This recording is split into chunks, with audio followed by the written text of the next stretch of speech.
and welcome to the Tuesday edition of Talking Football, where we cover the events from the final match day in the Premier League and the French League. With me here in the studio are football analyst Yoav Borowitz and I24 News Michael Friedman, who takes a look at the reactions from the press. And on our show today, we will take a look at the bottom part of the Premier League and the relegated teams. And we will speak of the transfer window that will soon open, and we will also ask what Paris Saint-Germain has to do in order to become not only a French powerhouse, but also a European one. All this and much more coming up. Let's get started. We begin with the Premier League, and though we always look at the big teams first, since everything was already decided up at the top, this time we look at the teams who were not strong enough and ended up the season in the final three spots, meaning they were relegated. Hull City had a slim chance of avoiding relegation if certain scenarios go their way. First of them was winning in Old Trafford, but it didn't happen. Hull was far better than Manchester United, created many more chances, but as was the case so many times this season, the chances did not turn to goals. And following the goalless draw, Hull City is now back to the Championship after 2 years in the Premiership. Manager Steve Bruce knows that it was their weak offense that hurt them the most. I've seen them perform, but unfortunately the outcome of today has happened too often, that we haven't been able to score and take the advantage which we've created enough chances. But I think the simple fact is nearly 50% of the games we've played, and all season we've probably played with two strikers. 50% of the games we've played, we've not managed to score. So that's given us, unfortunately, too much to do. Another relegated team is Burnley, who lost their chance to stay in the Premiership last weekend. Despite that, they put up a fight in their final match away against Aston Villa. The winning goal by Danny Ings was not enough to give them another season in the Premiership, but it's always nice to win your final game. And here, again, the weak offensive part was the main problem. 10 clean sheets, the goals against Column's pretty reasonable, in a Premier League season. The goals for, that's the secret to it really, and taking chances we've created, and we just haven't had the clarity to take the key moments. And so there's a frustration within that. But of course, behind all that, on reflection really, as a staff, we've been very proud of the players now they've gone about it, and now the club have gone about it as well. The third team to be relegated was Queen's Park Rangers. Their problem was mainly defense. Just a year after reaching the Premier League, QPR is back to the Championship after conceding 73 goals this season, far more than any other team. 5 of those goals came this Sunday as they lost 5-1 in Leicester. Apart from QPR, who had a reasonable offense but a terrible defense, all the other teams struggled up front. Burnley scored just 28 goals this season, less than any other team. Hull City scored 33, with both Newcastle and Sunderland narrowly avoiding relegation after scoring just 31 times throughout the season. Yoav, we know that managers like to give a lot of emphasis on defense. They should, but if you can't find the high-quality striker that puts the ball in the net, you're in trouble. That's why they pay the strikers the most, because we see the two teams that scored the less, Hull City and Burnley, relegated. The two teams that scored the most, City and Chelsea, are finishing second and first. Last year, City and Liverpool scoring the most, finishing first and second. So I think it's a good thing, because obviously the game, first of all, is about offense, is about scoring goals. Then it's about not conceding the goals. But just having a strong defense is not enough. Also, just having a strong offense is not enough.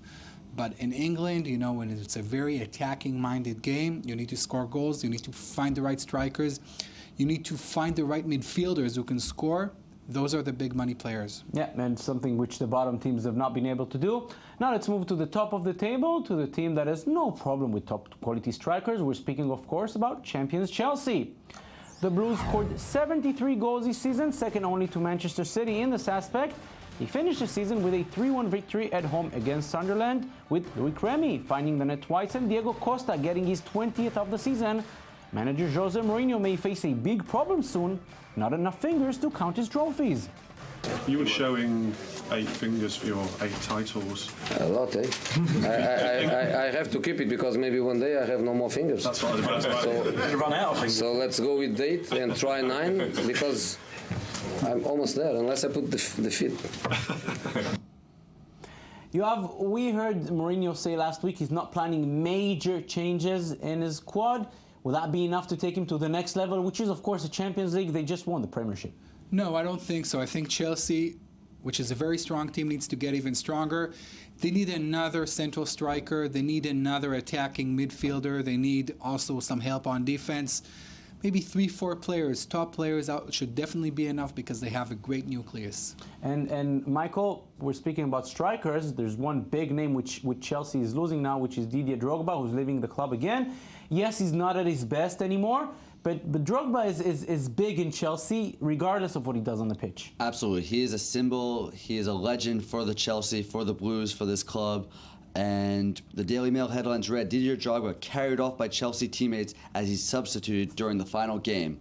So he's loved by the fans. Everybody adores him. It was such a beautiful way for him to get his last game of the game ever on Stamford Bridge, to walk off with them holding him. And while the club has not, he's not specified where he might go, this is it for him. And Jose Mourinho calls Drogba, a Chelsea king. So it's sad, and obviously the relationship for the two is very special. Didier Drogba left Chelsea after winning the Champions League, him being the hero of the Champions League campaign and final. 2 years, they're not winning a championship. He's back, they're winning a championship after a few years. Big-time winner, like Michael said, big-time icon and legend. Didier Drogba should be a Chelsea lifer. Yeah, he is a Chelsea lifer. I know the fans are hoping he'll be back sometime in some kind of a role. Let's now look at all of the weekend's results from the Premier League. Manchester City secured the second spot ahead of their match against Southampton, but the match was very important for the Saints, who could have qualified to the Europa League with a win, but they lost 2-0, meaning they're out of the European competitions next season. Liverpool is in despite losing 6-1 to Stoke City. What a terrible farewell for Steven Gerrard. Tottenham will also play in the Europa League next season after beating Everton 1-0.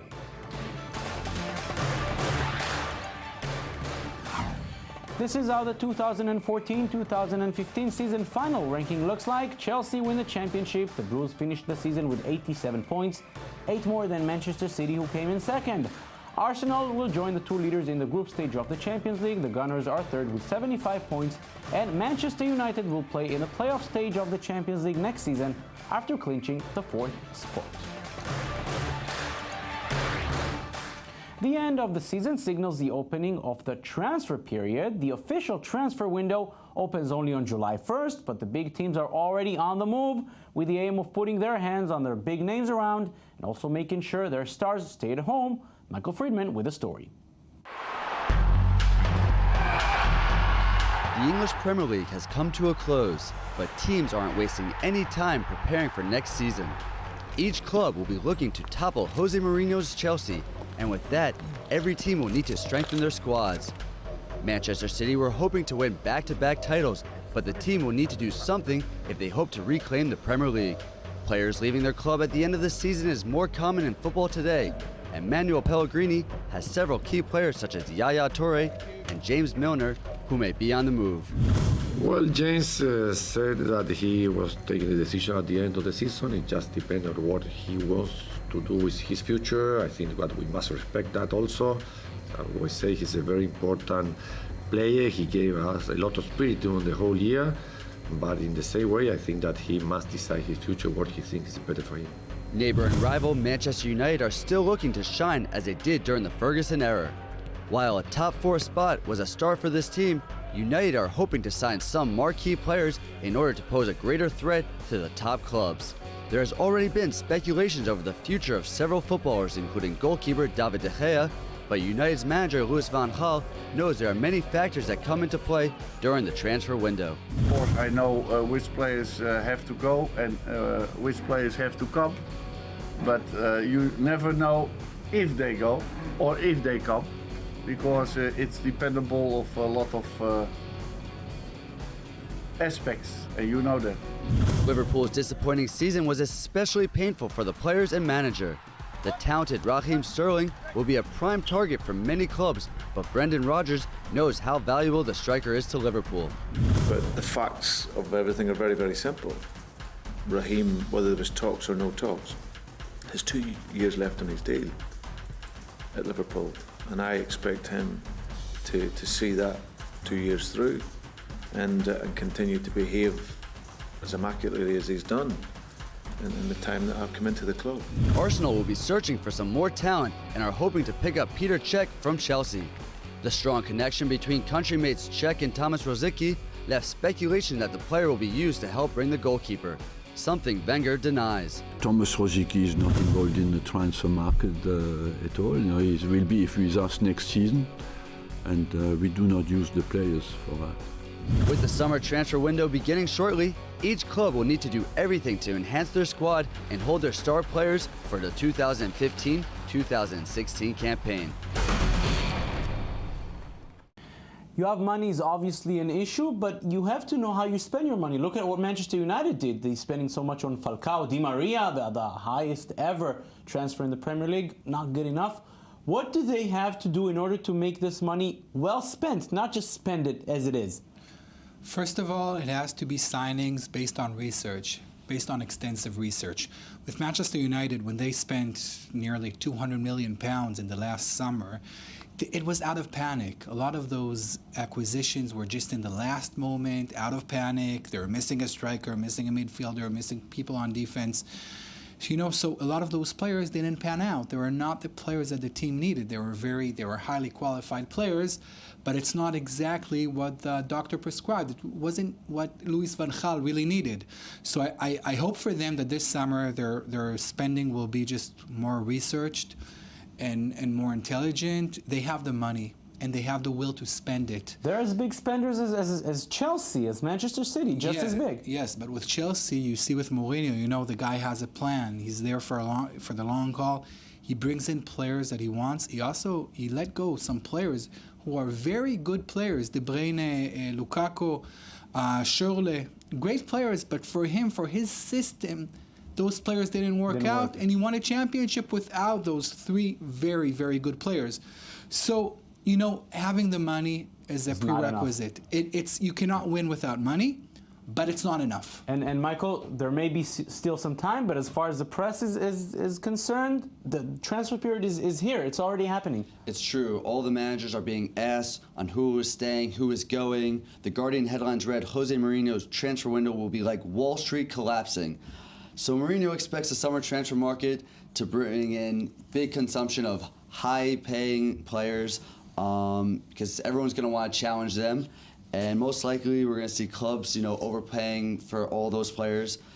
Chelsea's eyeing Pogba, Antoine Griezmann, other teams, are looking to spend. Louis van Gaal said there's going to be heavy Man United transfer activity. So each team is going to do something to make sure that they're at their best for next year. Big money was spent last summer. We should expect this to happen this time again.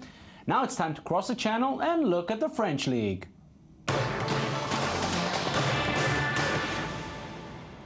One question was left open at the top of the French League. Who will be the team to come in third and play in the Champions League playoff stage? All three teams involved in this race won their matches. Monaco secured the third spot by winning 1-0 in Lorient, meaning Marseille, who beat Bastia 3-0, and Saint-Etienne, who win at home against Guingamp, will have to settle for a place in the Europa League.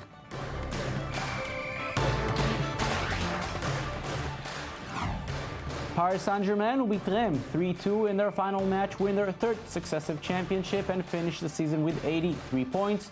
Lyon won 1-0 in their match in Rennes and finished in second place with 75, 4 more than Monaco in third, followed by Marseille and Saint-Etienne, both with 69 points.